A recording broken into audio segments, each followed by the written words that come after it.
কোথাও ঘুরতে গেলে অথবা বাসায় ছোটখাটো কোনো পার্টি করলে পোর্টেবল ব্লুটুথ স্পিকারের বিকল্প আসলে নাই। আর আমাদের বাংলাদেশে গুলিস্তানের একদমই লো গ্রেডের স্পিকারগুলা বেশি বিক্রি হয় অফলাইন শপগুলোতে, কারণ দোকানদাররা ওই স্পিকারগুলো দিয়ে একটা ভালো রকমের প্রফিট বের করতে পারে। তো বেশি কথা না বলে মেইন টপিকসে চলে আসি। আজকে আমার রিভিউ ইউনিটটা হচ্ছে ব্রুডু ব্র্যান্ডের BTS 2409 মডেলের 15 ওয়াটের একটা 2.5 ইঞ্চির পোর্টেবল ব্লুটুথ স্পিকার। কেনই বা এটাকে আমি ভালো বলছি এবং এটার ভালো এবং মন্দ সবগুলা বিষয় নিয়েই আজকের বিস্তারিত এই ভিডিওটা। বক্সের ভিতরে আপনারা স্পিকারটা পেয়ে যাবেন এবং একটা USB to C কেবল পেয়ে যাবেন এবং সাথে একটা ইউজার ম্যানুয়ালও পেয়ে যাবেন। স্পিকারের বিল্ড কোয়ালিটি একদমই সলিড ছিল, খুবই কোয়ালিটিফুল এবং কোনোভাবে এটা চিপ ফিল দিচ্ছে না। স্পিকারটির দুই পাশেই আপনারা RGB লাইট পেয়ে যাবেন, যেটা কিনা স্পিকারটিতে একটা প্রিমিয়াম ভাইব ক্রিয়েট করতেছে। পোর্টেবিলিটিতে হেল্প করার জন্য একদম উপরে একটা রাবারের গ্রিপও পেয়ে যাবেন। স্পিকারটিতে 4টা বাটন আছে। এখানে গোল বাটনটা পাওয়ার অন অফের কাজ করবে, লং প্রেস করে ধরে রাখলে পাওয়ার অন অফ করতে পারবেন এবং সিঙ্গেল প্রেসে আপনি RGB লাইটটাকে কন্ট্রোল করতে পারবেন।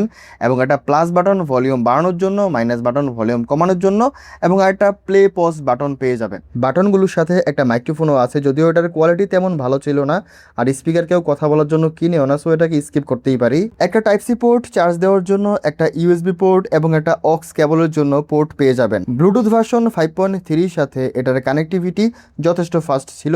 একটা পোর্টেবল স্পিকারের মেন জিনিসটাই হচ্ছে সাউন্ড কোয়ালিটি।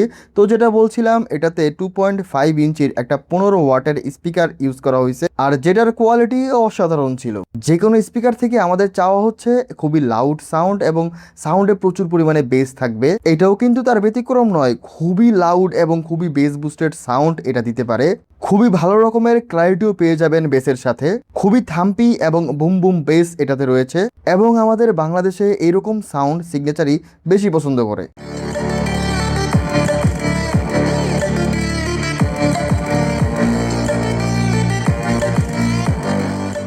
তো এক কথায় এই বাজেটে এটার সাউন্ড কোয়ালিটি আপনাকে অবশ্যই হ্যাপি করবে। বাই দ্য ওয়ে, এটার প্রাইসটাই তো বলা হয়নি। এই স্পিকারটা আমাদেরকে স্পন্সর করছে ইয়ারবাডস অ্যান্ড গ্যাজেট জোন। তাদের কাছে আপনারা এই স্পিকারটা পেয়ে যাবেন 1450 টাকার আশেপাশে। এগুলোর প্রাইস অনেক আপ ডাউন করে, সো একজ্যাক্ট প্রাইস জানতে তাদেরকে অবশ্যই SMS করবেন। তাদের সকল ইনফরমেশন আমি ডিসক্রিপশন বক্সে দিয়ে দিচ্ছি। 1200 mAh ব্যাটারি ইউজ করা হয়েছে এবং কোম্পানি ক্লেম করতেছে এটা থেকে আপনি 8 থেকে 10 ঘন্টার মতো ব্যাটারি ব্যাকআপ পাবেন।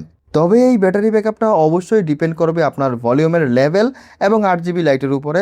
সো আপনি যদি মাঝে মাঝে RGB লাইটটা ইউজ করেন এবং ভলিউম লেভেলটা 70 থেকে 80%-এর মধ্যে রাখেন, সেক্ষেত্রে 5 ঘন্টার কাছাকাছি আপনি ব্যাটারি ব্যাকআপ পাবেন এবং এটার ব্যাটারি ব্যাকআপটা যথেষ্ট ভালো ছিল in my point of view.